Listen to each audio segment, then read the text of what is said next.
Pernahkah Anda melihat seseorang tersenyum bahagia, padahal dompetnya tinggal serpihan kwitansi utang? Itulah pemandangan sehari-hari di negeri ini, sebuah potret negeri Konoha versi tropis, di mana warga hidup dalam euforia palsu sambil menatap langit penuh keajaiban yang dijanjikan para elit politik, yang entah kenapa selalu punya bakat stand up komedi tanpa pernah mencoba open mic. Narasi besar bangsa ini kadang begitu kocak hingga para filsuf pun mungkin menangis bukan karena tersentuh, tapi karena stres.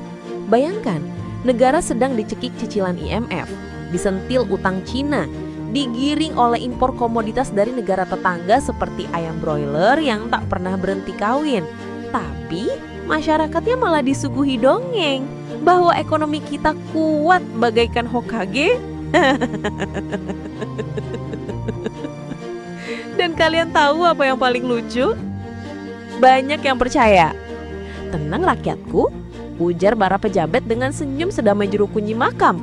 Negara baik-baik saja.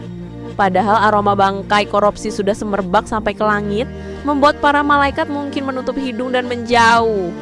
Tapi warga Konoha yang katanya paling kritis, tetap saja menelan permen gulali propaganda itu dengan khusyuk. Pahit? Tentu, tapi lapisan gulalinya manis, jadi toh banyak yang menelan bulat-bulat. Bahkan ketika anggaran bocor seperti sandal jepit 5 ribuan, mereka masih bisa bersorak. Yang penting stabil, stabil sekali, stabil dalam ketololan massal. Filosofi paling tragis dari bangsa ini ialah ketika realitas semakin pahit, fantasi murahan terasa semakin enak. Dan pemerintah tahu benar kalau kelemahan itu. Maka daripada memperbaiki negara, mereka lebih memilih memperbaiki narasi. Rakyat diberi tontonan surgawi, proyek raksasa, peresmian megah, pidato indah, statistik yang entah milik siapa.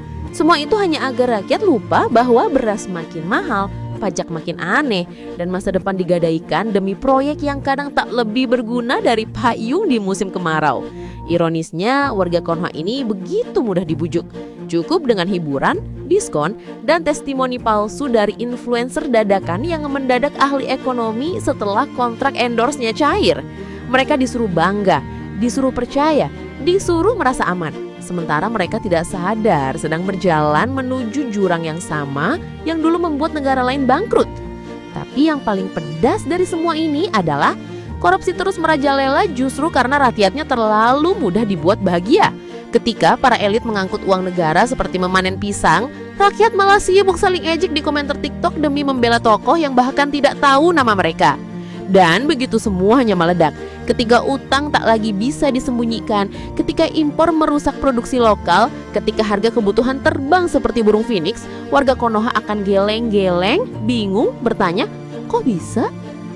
Padahal jawabannya sederhana, karena terlalu lama percaya dongeng, lupa melihat realitas. Namun jangan khawatir, pada akhirnya seperti semua kisah satire klasik, akan ada twist. Twistnya adalah, di balik semua kebodohan kolektif dan kegoblokan berjamaah ini, masih ada satu pihak yang benar-benar untung besar, yaitu para pejabat yang sejak awal sudah tahu bahwa rakyat tak pernah benar-benar membaca laporan anggaran. Dan di situ, euforia Konoha mencapai puncaknya, bukan karena mereka bahagia, tapi karena mereka tidak tahu apa yang sedang terjadi.